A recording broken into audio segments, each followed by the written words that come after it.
para makapag-decide sila kung kinakailangan i-repatriate yung mga OFWs? Yan area na yan, no? That Libya area. Actually, very volatile yung area na yan. At kadalasan nagkakaroon ng gulo. Ang pinakamahalaga dyan, ating embassy dyan, ay constant yung pagkuha ng intelligence. No? At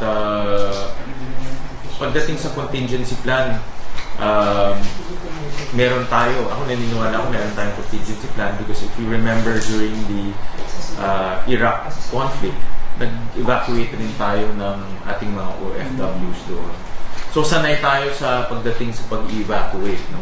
At in fact, this is not the first time na mayroong gulo sa Libya. Before, nagkaroon na rin ng gulo at nag-evacuate rin tayo ng ating OFWs. Ang importante lang ngayon may pondo. Dahil hindi tayo makaka-evacuate kung walang pondo.